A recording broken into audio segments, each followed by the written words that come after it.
entrepreneur, welcome to my channel. Jadi ini adalah video pertama aku yang kuberi nama dengan Hidup Bersama Manajemen. Sebelum itu, perkenalkan, aku Michelle Clarissa Pradana. Kalian boleh panggil aku Michelle. Aku adalah seorang mahasiswi dari Prodi Manajemen di Universitas Ciputra Makassar dengan spesialisasi Digital Business Management. Nah, mengapa aku beri nama Hidup dengan Manajemen? Karena di video ini aku bakal membahas masalah-masalah dalam perusahaan yang akan diselesaikan dengan ilmu manajemen. Khususnya di video ini bakal membahas masalah operasional manajemen perusahaan yang selalu berkaitan dengan kepuasan pelanggan. Aku membuat video ini untuk memenuhi tugas dari dosen pengampu aku, yaitu Ibu Yuyun Karistin MSal DSMMM, dengan tujuan agar aku dapat menganalisis masalah-masalah yang terjadi dalam perusahaan serta dapat memberikan solusi untuk masalah tersebut. Nah, daripada intronya kepanjangan, aku akan sangat senang kalau kalian tidak lupa untuk memencet tombol like, share, dan tentu saja subscribe. Gratis kok. Tanpa basa-basi lagi, kita langsung mulai aja ya. Let's go! Mengantri adalah hal yang biasa kita lakukan saat berada di bank untuk menunggu dilayani. Namun, mengantri merupakan suatu aktivitas yang memerlukan waktu, terlebih antrian tersebut panjang dan lama untuk mendapatkan pelayanan. Menurut jurnal riset ekonomi, manajemen bisnis dan akuntansi dengan judul Analisis Sistem Antrian Teller Guna Optimalisasi pada PT Bank Negara Indonesia disingkat BNI 46 Cabang Unit Kampus Manado yang ditulis oleh Kartika Botuti, JKSB Sumarau dan Merlin Karuntu pada tahun 2018 yang mengatakan bahwa kinerja sistem antrian Bank BNI 46 Cabang Unit Kampus Manado belum berjalan optimal, sehingga waktu terpanjang yang dibutuhkan seorang nasabah dalam antrian adalah selama 55,85 menit dengan antrian sebanyak 24 orang yang terjadi hanya pada periode waktu pukul 10 hingga 15, di mana sebenarnya ada standar waktu pelayanan dan waktu tunggu normal nasabah, yaitu rata-rata 90 hingga 120 detik. Nah, solusi yang dapat dilakukan yaitu dengan melakukan pengoptimalan SDM yang ada dengan mengoperasikan seluruh teller dalam melayani nasabah agar pelayanan berjalan optimal. Yang kedua yaitu mempertahankan sistem antrian first come first serve agar proses transaksi dapat berjalan secara optimal sehingga tidak membuat nasabah mengantri terlalu lama. Dan yang terakhir yaitu menerapkan sistem kejar target sesama teller untuk usaha meningkatkan pelayanan jasa terhadap nasabah. Jadi setiap teller mempunyai prinsip untuk mencapai target yang ditentukan sehingga teller dapat bersaing secara sehat. Persaingan dua bisnis membuat pengusaha berlomba menawarkan layanan yang dapat menarik hati para customer. Salah satunya adalah JNE Express yang berani memberi pelayanan pengiriman reguler 1-2 hari pengiriman sampai di rumah, namun malah berujung barang yang tak kunjung sampai. Menurut media cetak harian Merdeka Pos, keterlambatan pengiriman JNE Express bikin pelanggan customer tidak percaya. Untuk masalah ini, aku menggunakan jurnal pendukung dari Jurnal Logistik Indonesia yang berjudul Evaluasi Keterlambatan Pengiriman Barang dengan menggunakan metode Six Sigma yang ditulis oleh Somadi pada tahun 2020. Jadi solusi yang dapat saya berikan guna meminimalisir terjadinya keterlambatan pengiriman barang yaitu pertama, menambah pekerja untuk membantu meringankan pekerjaan pada saat terjadi over pekerjaan. Kedua, karyawan harus tetap fokus walaupun banyak dokumen yang dikirimkan kepada MKL atau ekspedisi muatan kapal laut dan sebaiknya karyawan menyelesaikan satu tugas terlebih dahulu sebelum mengerjakan tugas lain sehingga penyelesaian tugas dilakukan secara bertahap. Ketiga, menjalin interaksi yang aktif antara staf EMKL dengan admin JNE supaya informasi alamat customer cepat disampaikan dan tidak salah. Keempat, staf JNE harus mengkonfirmasi ulang kepada pihak EMKL untuk kesiapan tracking pengiriman sesuai dengan jadwal agar terhindar dari kekurangan tracking. Pada saat mengetahui kekurangan tersebut, sebaiknya segera mencari EMKL lain agar barang dapat dikirim. Dan terakhir, mengelompokkan dokumen yang sudah dikerjakan dan diletakkan di ruangan terpisah sehingga ruang kerja menjadi rapi dan nyaman. Pada tahun 2020, virus corona atau COVID-19 mulai melanda Indonesia dan membuat semua aktivitas kita ikut berubah, sehingga mengharuskan kita berada di rumah saja dan menaati prokes yang ketat saat keluar. Seiring berjalannya waktu, Indonesia mulai menganggap COVID-19 adalah sebuah new normal, dan semua aktivitas mulai berjalan normal dengan tetap menggunakan prokes COVID-19. Tapi tentu saja banyak dampak negatif yang ditimbulkan termasuk kepada berbagai industri yang ada di Indonesia.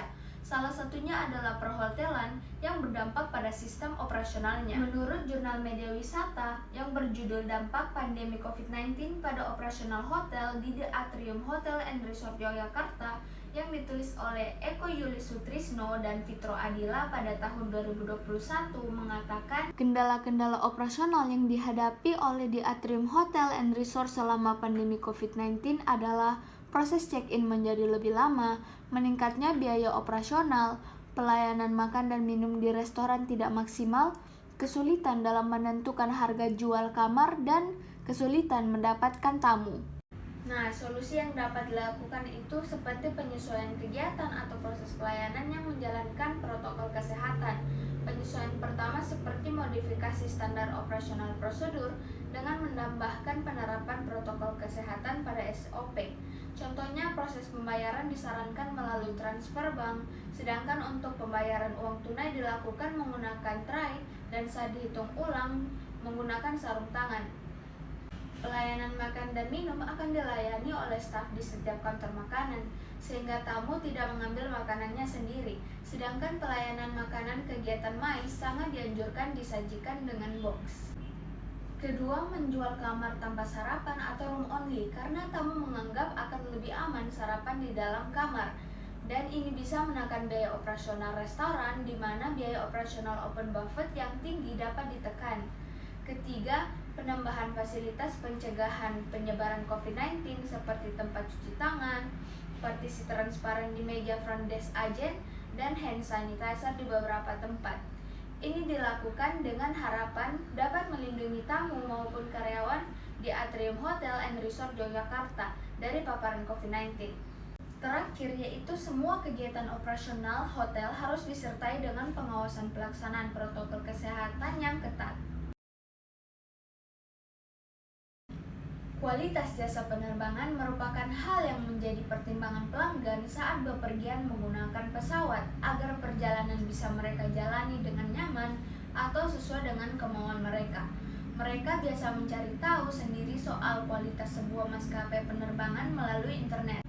Nah, ada sebuah website yang bisa melakukan itu, yaitu Skytrax, perusahaan yang melakukan riset mengenai perangkat dan kualitas maskapai penerbangan. Berdasarkan jurnal coding jurnal komputer dan aplikasi yang berjudul Implementasi Algoritma K-means untuk Clustering Sentimen pada Opini Kualitas Pelayanan Jasa Penerbangan yang ditulis oleh Syarifah Iin Safitri, Cucu Suheri, dan Samsul Bahri pada tahun 2021 mengatakan bahwa di dalam Skytrax terdapat banyak review mengenai kualitas layanan maskapai penerbangan yang ada di seluruh dunia oleh pengguna maskapai.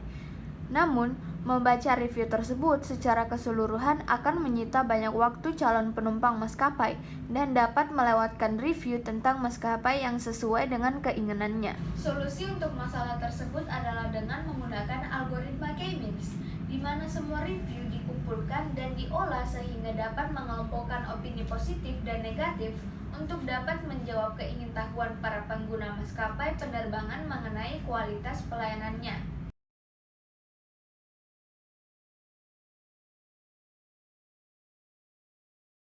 Teknologi informasi merupakan suatu kebutuhan yang dapat membantu kinerja perusahaan, organisasi maupun proses bisnis. Dengan adanya sistem informasi yang baik, maka akan dapat melakukan dan menghasilkan informasi yang dibutuhkan dengan cepat dan akurat. Si Fitri Abdul merupakan perusahaan yang bergerak di bidang konveksi dan sablon yang menerima pesanan seperti sablon kaos, rompi, topi, tas jinjing, dan lain-lainnya. serta pakaian olahraga yang dipesan dari sekolah, perorangan, ataupun dari organisasi yang lain.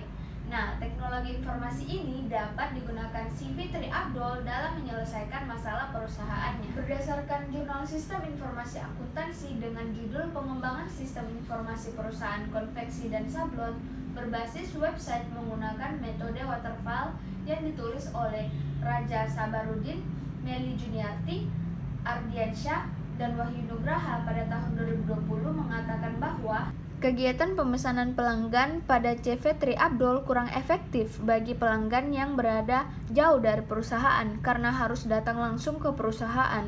Proses pencatatan pemesanan atau pelaporan dari hasil pemesanan yang kurang efektif karena masih menggunakan tulisan tangan dan belum adanya buku khusus untuk pencatatan yang menyebabkan lambatnya proses pencarian data dan tingkat kesalahan dalam penginputan data sangat besar. Nah, untuk masalah yang tadi sesuai dengan latar belakang masalahnya, yaitu sistem informasi pemesanan konveksi dan sablon dibuat berbasis website untuk dikelola oleh 3 pengguna, yaitu direktur, admin, dan customer.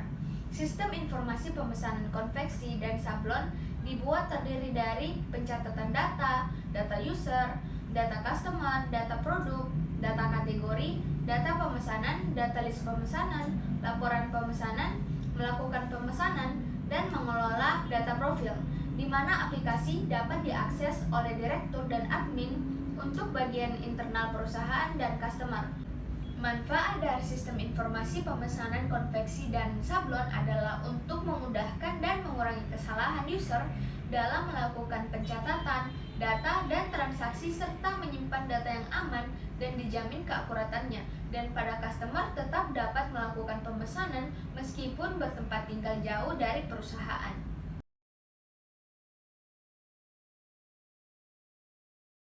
PT Radeka Tama Piranti Nusa merupakan perusahaan gas yang berada di kota Tangerang Selatan, Banten.